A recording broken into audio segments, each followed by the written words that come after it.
नमस्कार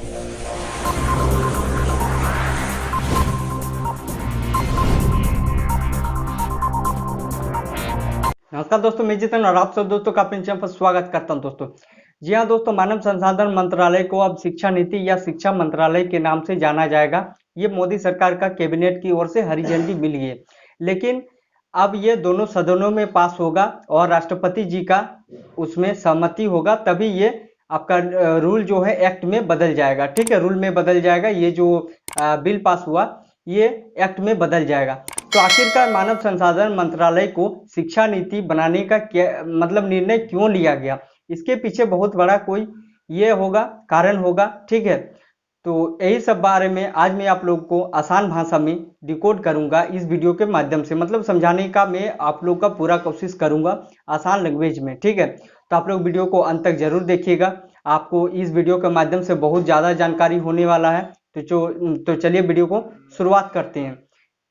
देखिए, आपने अगर हमारे चैनल को अभी तक सब्सक्राइब नहीं किया, कृपया करके सब्सक्राइब कीजिए, बेल नोटिफिकेशन को अवश्य ऑन कीजिए, वीडियोस को लाइक करें, दोस्तों में शेयर करें, ताकि आने वाले वीडियो आपको तुरंत मिल जाए। तो चलिए, अगर शिक्षा मंत्रालय का जो अभी नाम दिया गया मोदी सरकार की ओर से, ठीक है, तो इसका जो है मानव संसाधन मंत्रालय में आपका आज से 34 साल पहले, मतलब राजीव गांधी जी का जब सरकार थे 1986 में, तब बदलाव किया गया था। 34 साल आप समझ सकते हैं, और भारत 34 साल तक यही आपका जो है शिक्षा वह अभी तक मतलब पढ़ा रहे थे जो शिक्षक थे, और बच्चों भी वही शिक्षा को बार बार रट रहे थे। मतलब कौवा काला होता है, कौवा काला होता है, ये सब को मोदी सरकार पुनः आपका समाप्त करने की तैयारी में है कि आपको जो भी शिक्षा मिलने वाली है 100% प्योरिटी के साथ मिले। मतलब आपको रटने की कोई आवश्यकता नहीं है। ठीक है, कौवा काला होता है ये आप लोग सब जानते हैं, लेकिन यही शिक्षा आपका 34 साल से लगभग दिया जा रहा था। ये नहीं कि शिक्षा खराब है, कोई भी शिक्षा खराब नहीं होता, आप लोग भी सब जानते हैं, लेकिन समय समय पर उसमें परिवर्तन होना चाहिए। अंतर्राष्ट्रीय इंटरनेशनल मामले में जो भी देश हैं, जैसे आप चाइना को ही ले लीजिए, तो वह छोटे से बच्चे को लेकर आपका कोडिंग जो होता है वह सीखने का वो लोग प्रयास कर रहे हैं, या बच्चों को वह मतलब माइंड वॉश किया जाता है कि आप लोग नहीं, कोडिंग आपको सीखना ही है। छोटे छोटे आप बच्चों का अगर देख लीजिएगा वहाँ का, तो कोडिंग सीखता है। तो मोदी सरकार का निर्णय है कि भारत में भी क्लास 6 से लेकर आपको कोडिंग सिखाया जाएगा। देखिए, अगर हम लोग बात करें पूरा, तो इसमें 12 को भी 3 भागों में बांटा गया है। ठीक है, मतलब 12 पहले होता था, लेकिन आपका जो नर्सरी हो गया, एलकेजी हो गया, यूकेजी हो गया, वह सब सारे जो हैं वह सबको समाप्त किया गया। और आपका 12 को अगर देखिएगा आप लोग, तो उसमें 5 मतलब 4 भागों में बांटा गया।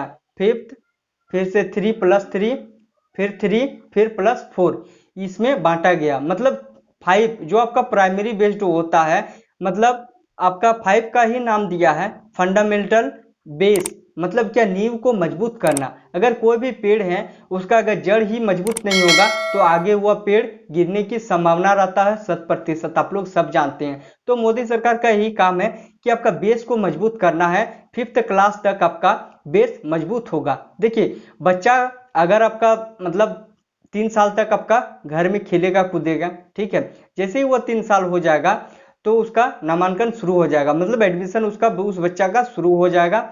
और उसका शुरू होने के बाद जैसे ही वह मतलब क्लास 5th तक वह अपना मातृभाषा में पढ़ाई करेगा, ताकि मनोरंजन होके जो भी पढ़ाई करेगा वह मातृभाषा, मान लीजिए आपका मातृभाषा है बंगाली, ठीक है, गुजराती, मराठी, तो आपको वही भाषा में आपका शिक्षा दिया जाएगा स्कूल की ओर से।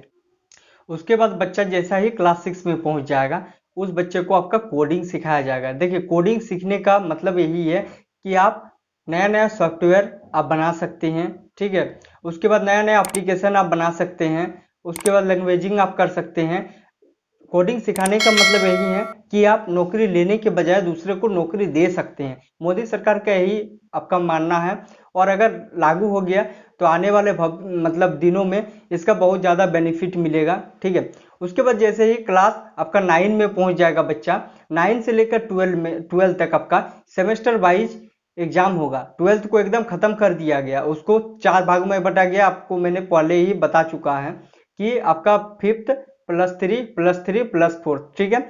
उसके बाद जैसे पहले आपका स्ट्रीम वाइज था कि आपको साइंस लेना है, आर्ट्स लेना है, कॉमर्स लेना है, ऐसी कोई आपका नहीं रहेगा। आपका जो मन चाहे वह साइंस लेकर भी आप आर्ट्स का भी पढ़ाई कर सकते हैं। जैसे साइंस आप रखें पीसीएम, ठीक है, फिजिक्स केमिस्ट्री, ठीक, उसके साथ आप मैथ्स का भी पढ़ा, मैथ्स तक का तो रहेगा ही साइंस में, आप लोग सब जानते हैं, लेकिन आपको चाहे अगर तो आप हिस्ट्री का भी पढ़ाई कर सकते हैं। मतलब कुछ आपका मन का, मतलब जो भी आपका मन करे वही आप सब्जेक्ट ले सकते हैं, आपका उसमें कोई भी बंधन नहीं है। आपको यही लेना है, यही सब्जेक्ट लेना है, ऐसी कोई नहीं है।